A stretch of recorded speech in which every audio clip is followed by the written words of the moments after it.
अस्सलाम वालेकुम दोस्तों, मैं मुकास अकरम और आज आपके लिए लेकर आया हूँ देलिया दोस एदेल्सा की बुक। एक लिखने वाला टेस्ट, इम्तिहान नंबर 6। पेज है जो तारे आज हम करने जा रहे हैं उसका 122। 122 पे आपको दो ऑप्शंस मिलेंगे। आज हम करने जा रहे हैं ऑप्शन नंबर 1। आपको पता है लिखने वाले टेस्ट में हमारे पास हमने दो टेस्ट देने होते हैं, दो रिडक्शंस लिखनी होती हैं। एक जो कि है वो लाजमी होती है और दूसरी में हमारे पास दो ऑप्शंस होते हैं कि हम इलेक्ट कर सकें, ऑप्शन ए या ऑप्शन बी। तो जो हिस्सा होता है जिसमें हमें इलेक्ट करना होता है ऑप्शन ए या ऑप्शन बी, तो आज हम उसका करने जा रहे हैं ऑप्शन ए या ऑप्शन 1। आम तौर पे मैं भी आपको रिकमेंड करता हूं कि आप इलेक्ट करें ऑप्शन 1, क्योंकि उसमें आपके साथ मतलब आपको जो पाउतास दिए जाते हैं या जो गाइडलाइन आपको दी जाती है वो ज़्यादा होती है। तो जब हमें ज़्यादा ऑप्शंस मिलते हैं लिखने के, तो अपने जो हमने वर्ड्स कंप्लीट करने होते हैं इस तारिया में जो कि 70 से 80 हैं, तो वो पूरे करने में हमें ज़्यादा मुश्किल पेश नहीं आती। तो इसी के साथ आगाज़ करते हैं आज की इस रिडक्शन का। तो सबसे पहले मैं आपको दिखाता हूँ ये जो तारिया है कि आप देख सकते हैं तारिया नंबर 2 ऑप्शन नंबर 1। हमें कहा जा रहा है usted tiene que escribir un texto sobre un viaje especial।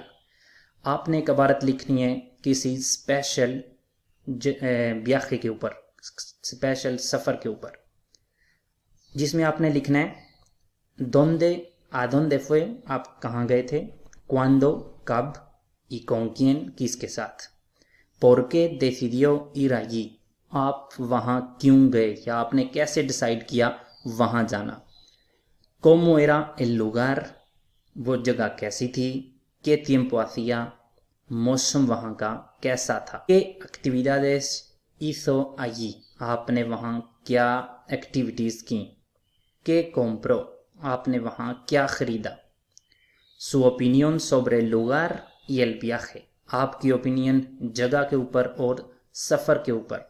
तो आइए आगाज़ करते हैं। सबसे पहले a dónde fue, cuándo y con quién। तो इसका हम कैसे जवाब दे सकते हैं, ये मैंने थोड़ा सा इसको कलर जो है ना इसका फुर्ते किया हुआ है। इसका मकसद सिर्फ ये है कि आपको पता चले कि आपसे कहा जा रहा है आप कहाँ गए, मतलब ये पास्ट सिंपल में आपने बताना है मैं गया, ठीक है। मैं जाता था नहीं आपने कहना, आपने कहना है मैं गया। तो इसकी फॉर्म कैसी होगी वो आप देख सकते हैं। ¿A dónde fue?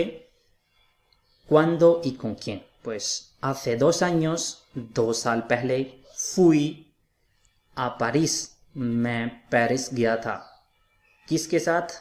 con mis hermanos y mis amigos, अपने भाइयों के साथ और दोस्तों के साथ। यहाँ पे mis hermanos y mis amigos लिखने का मकसद सिर्फ़ और सिर्फ ये है कि अगर हम देखें कि हमारे अल्फाज पूरे नहीं होते तो फिर हम यहाँ पे मीस अमीगोस भी साथ लगा सकते हैं। अगर हम देखते हैं कि हमारे जो अल्फाज ज़्यादा हो गए हैं तो हम सिर्फ़ और सिर्फ मीस hermanos रख सकते हैं, ई मीस अमीगोस ये डिलीट कर सकते हैं, ताचार कर सकते हैं। ठीक हो गया।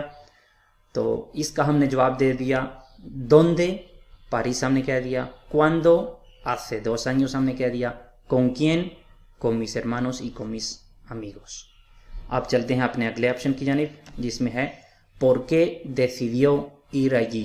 इसमें भी ये जो decidir जो वर्ब है उसकी फॉर्म आप दे सकते हैं, बिल्कुल पास्ट सिंपल है या प्रेटेरितो परफेक्टो सिंपल है। तो इसमें हमने पास्ट सिंपल में इनको जवाब देना है कि हम वहाँ क्यों गए थे। तो इसमें आप हमेशा, मैं यही आपको कहता हूँ कि ज़रूरी नहीं जो मैं लिख रहा हूँ वही आपने लिखना है। ये आप एक समझ लें, आपको एक गाइड मिल रही है, तो फिर आप अपनी मर्ज़ी की जगह इलेक्ट करें, जिसके साथ गए थे वो भी अपनी मर्ज़ी का इलेक्ट करें, और जो आपने वजह बतानी है वो भी जो आपको आसान लगे वो आप बताएं।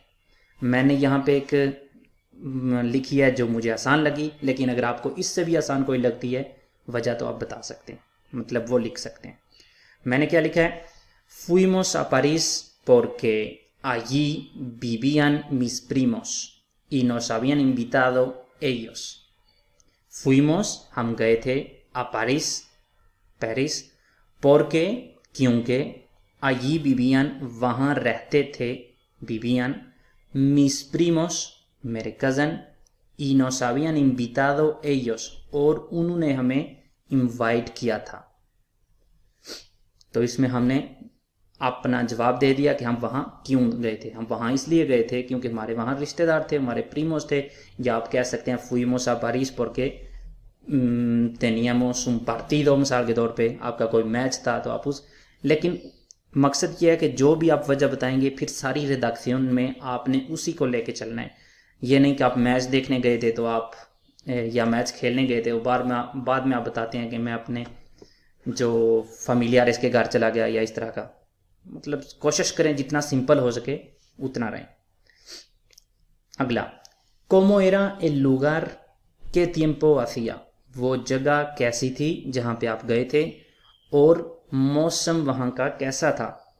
तो इसमें पहले हिस्से का जवाब ये है, Paris era una ciudad, era ये आप देख सकते हैं cómo era el lugar, वो जगह कैसी थी। तो इसमें मैं ये नहीं लिख सकता Paris es una ciudad muy bonita या fue una ciudad muy bonita, नहीं, era था, era una ciudad muy bonita, बहुत ही खूबसूरत शहर था। क्योंकि हम पारिस गए थे, ये वो लुगार है जहाँ पे हम गए थे, तो उसको हमने डिस्क्राइब किया है। अब के tiempo hacía, मौसम वहाँ का कैसा था, तो उसको हम इस तरह से लिख सकते हैं, como fuimos, जैसा कि हम गए थे, en el mes de marzo, मार्च के महीने में, no hacía ni frío ni calor, तो वहाँ ना ठंड थी और ना गर्मी थी, ना सर्दी थी और ना गर्मी थी। hacía un tiempo magnífico, बहुत ही ज़बरदस्त या बहुत ही अच्छा जो है ना वहाँ का मौसम था।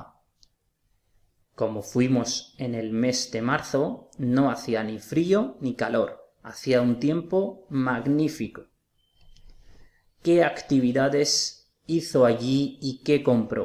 तो आपने वहाँ क्या किया और क्या खरीदा। तो यहाँ पे भी आप अपनी मर्जी की एक्टिविटीज़ बता सकते हैं जो आपको ज़्यादा आसान लगें। क्योंकि पेरिस में आप गए हैं और टॉर एफिल को ना देखें तो ये इम्पॉसिबल है, तो फिर मैंने वही जो है ना इन्वेंटर कर दिया है। आप देख सकते हैं allí fuimos, वहाँ हम गए थे, a ver la torre Eiffel, टॉर एफिल जो है वहाँ ईफल टावर जो है उसको देखने, y también, और इसके अलावा visitamos el museo de París, हमने जो पेरिस का जो म्यूज़ियम है वो भी विज़िट किया। क्योंकि यहाँ पे हमारा मकसद है ये इबारत पूरी करना, अपनी टेक्स्ट पूरी करना। क्योंकि अगर हकीकत में मुझे ये लिखना पड़े तो ये दोनों चीज़ें मुझे जहर लगती हैं। कोई म्यूज़ियम मुझे इतना अच्छा नहीं लगता और टॉर एफिल तो बिल्कुल भी नहीं। लेकिन वापस आते हैं अपनी ये जो रिडक्शन है उसके ऊपर, तो हमने इसको भी कंप्लीट करना है। तो ये हमारा बहुत ही अच्छा फिक्रा जो है ना ये बन जाता है इसके साथ। Allí fuimos a ver la Torre Eiffel y también visitamos el Museo de París। अगला जो क्वेश्चन था साथ ही में ¿qué compró? तो वहाँ से आपने क्या खरीदा। जाहिर सी बात है इतना महंगा शहर है तो मैं क्या खरीद सकता हूँ। तो no compré nada de allí, वहाँ से मैंने कुछ भी नहीं खरीदा। यहाँ पे भी एक ऐसा ऑप्शन है या ऐसी जगह है जिसको आप अपनी डिमांड के मुताबिक लिख सकते हैं। मिसाल के तौर पे आपने बाकी जो पिछले फ़िक्रे से थे वो सारे लिख लिए, तो आपके अभी अल्फाज कम पढ़ रहे हैं, तो यहाँ पे आप लिख सकते हैं compré un bolso para mi madre y también un móvil para mi hermano o para mi padre o para mi mujer, para mi hijo, जो भी हो। मकसद है अपने अल्फाज जो है ना वो बढ़ाना।